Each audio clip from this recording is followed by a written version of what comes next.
Bismillahirrahmanirrahim. Assalamu alaikum. Ninth class students of Journal Science. I hope all of you are in good health by the grace of Allah.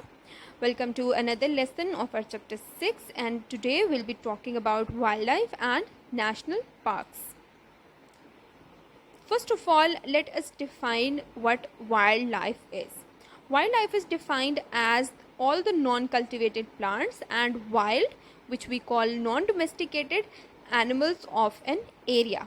इसका मतलब क्या हुआ?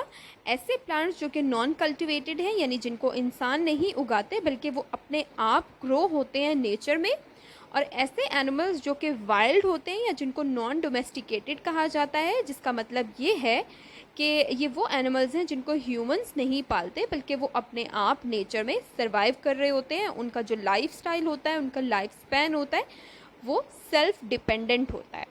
ऐसे animals को हम wild animals कहते हैं या नॉन डोमेस्टिकेटेड एनिमल्स भी कहा जाता है। तो एक एरिया के अंदर रहने वाले इस तरह के सारे एनिमल्स और वो सारे प्लांट्स जो कि खुद ब खुद ग्रो हो रहे होते हैं, ह्यूमंस उनको ग्रो नहीं कर रहे होते, वो सारे इकट्ठे मिलके हम कहते हैं कि ये उस एरिया की वाइल्ड लाइफ है। So wildlife of an area is all the plants and animals of an area which grow by themselves or are living their lives self dependently, अपने आप के ऊपर इन्हिसार करते हुए रह रहे होते हैं। किसी भी एरिया की जो वाइल्ड लाइफ है वो उस एरिया के लिए बहुत ज़्यादा इम्पॉर्टेंट होती है, उस एरिया में उस वाइल्ड लाइफ की बहुत ज़्यादा इम्पॉर्टेंस होती है, और उस इम्पॉर्टेंस उनकी ये होती है कि वो नेचर को बैलेंस कर रहे होते हैं। यानी किसी एरिया में रहने वाले प्लांट्स और एनिमल्स जो कि वहाँ पर नेचुरली एग्जिस्ट करते हैं, वो वहाँ के एनवायरनमेंट को बैलेंस करते हैं। उनकी लाइफ्स जो होती हैं एक दूसरे के साथ मिलकर जुड़ी हुई होती हैं, और वो उस एरिया को उसकी प्रॉपर शक्ल देते हैं। जैसे अगर हम फॉरेस्ट की बात कर लें तो फॉरेस्ट के अंदर रहने वाले जितने भी एनिमल्स और प्लांट्स हैं वो मिलकर उस फॉरेस्ट को बनाते हैं। तो अगर ये वाइल्ड लाइफ ना एग्जिस्ट करे एक एरिया में, या प्रेजेंट ना हो, या फिर एलिमिनेशन हो जाए कुछ स्पीशीज़ की इस वाइल्ड लाइफ के अंदर से, कुछ जो ऑर्गेनिजम्स हैं वो ख़त्म हो जाए, एलिमिनेट हो जाए, या फिर उनकी पॉपुलेशन कम हो जाए या उनका नंबर डिक्रीज़ हो जाए, तो इससे क्या फ़र्क पड़ता है? उस एरिया में जो उस इन्वायरमेंट का एक नेचुरल बैलेंस होता है वो अपसेट हो जाता है या ख़राब हो जाता है। यानी कि वाइल्ड लाइफ किसी एरिया की इतनी इम्पॉर्टेंट इस वजह से है क्योंकि उनकी कमी या उनके ख़त्म हो जाने की वजह से उस नेचुरल इन्वायरमेंट का जो एक बैलेंस, एक पूरा सिस्टम बरकरार था, कायम था, वो ख़राब हो जाता है अगर इन स्पीशीज़ के ऊपर कोई फ़र्क पड़े। तो अगर हम वाइल्ड लाइफ की इम्पोर्टेंस की अब बात कर लें कि इम्पॉर्टेंट किस तरह से है वाइल्ड लाइफ हमारे लिए, तो उसमें डिफरेंट हमारे पास इम्पॉर्टेंसेस आ जाती हैं। फर्स्ट ऑफ ऑल जो इम्पॉर्टेंस वाइल्ड लाइफ की है, that is the products that are obtain from wild life.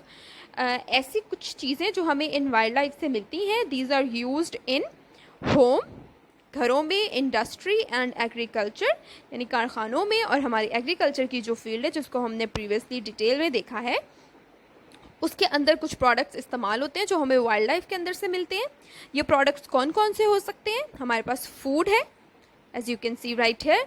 Then we have timber, timber हम कहते हैं वुड को, जो आपको यहाँ बैकग्राउंड में नज़र आ रही है। And also we obtain some medicines from this wild life as well. ये मेडिसिन्स हमें प्लांट से भी मिल सकती हैं और हमें एनिमल से भी ऑब्टेन हो सकती हैं। इसी तरह से प्लांट्स और एनिमल्स दोनों के अंदर से हमें फूड भी मिल सकता है, और प्लांट्स के ज़रिए से हम वुड भी हासिल करते हैं। तो ये तो हो गई फर्स्ट इम्पॉर्टेंस कि जो वाइल्ड लाइफ प्रोडक्ट्स हैं उनको हम कहाँ कहाँ पे यूज़ करते हैं। सेकंड नंबर पे हमारे पास आता है that wild life maintains the balance in nature. जैसे अभी हमने बात की कि एक एरिया के अंदर, एक एनवायरनमेंट के अंदर रहने वाली सारी की सारी वाइल्ड लाइफ, वो प्लांट्स हों या एनिमल्स हों, वो मिलकर उस एनवायरनमेंट या उस एरिया में एक बैलेंस बरकरार रखते हैं, एक तवाज़न कायम रखते हैं, जिसके ज़रिए से जो वो एनवायरनमेंट या वो एरिया जो होता है वो अपना जो प्रॉपर शेप है, प्रॉपर फॉर्म है, वो कायम रख सकता है। जैसे अभी मैंने आपको एग्जांपल फॉरेस्ट की दी थी। फॉरेस्ट के अंदर रहने वाले सारे एनिमल्स और प्लांट्स मिलकर उसको उस फॉरेस्ट को उसकी शक्ल देते हैं या उसके नंबर और उसकी नेचर को कायम रखते हैं। तो सेकंड हमारे पास आ गया that wild life maintains the balance in nature.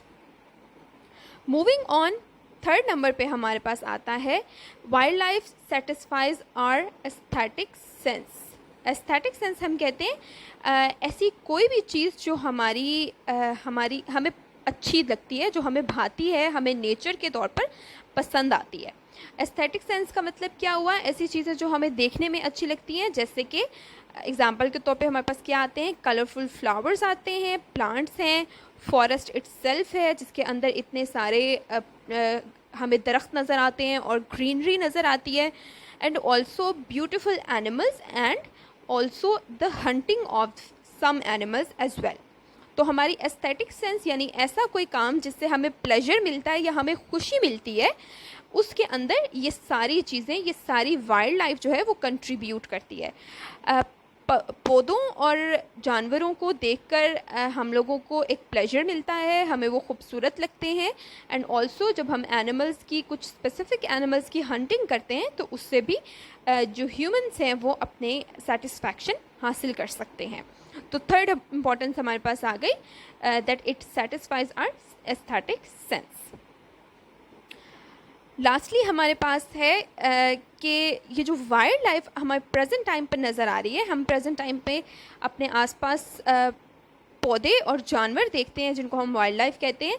They determine the types of animals and plants in future. इनको देखकर, इनको स्टडी करके हम ये अंदाज़ा लगा सकते हैं कि अब से कई साल बाद या कई जनरेशन्स बाद, कई दहाइयों या मे बी इवन सदियों के बाद, सेंचुरीज़ के बाद, इस एरिया के अंदर, किसी स्पेसिफिक एरिया के अंदर किस तरह के एनिमल्स और किस तरह के प्लांट्स ग्रो हो सकते हैं, या उनके लिए इस स्पेसिफिक एरिया में किस तरह के एनिमल्स और प्लांट्स के लिए कंडीशंस फेवरेबल हो सकती हैं। तो हमें प्रेजेंट टाइम के टुडेज़ वाइल्ड लाइफ से हमें फ्यूचर की वाइल्ड लाइफ के बारे में इंफॉर्मेशन मिल जाती है। तो ये भी एक और इम्पोर्टेंस हमारे पास आ गई वाइल्ड लाइफ की। These were all the importances of wildlife. I hope आपको अच्छे से समझ आ गई होगी। मैंने एंड पर कुछ इम्पॉर्टेंट क्वेश्चंस जो यहाँ से आपको पूछे जा सकते हैं वो भी लिस्ट कर दिए हैं, जिनको आपने जिस तरह से हेडिंग के साथ मैंने दिया हुआ है उसी तरह से आपने उतना ही पार्ट लिखना है और उसको अच्छे से लर्न भी करना है। एंड इंशाल्लाह I will see you in the next lesson. अल्लाह हाफिज़।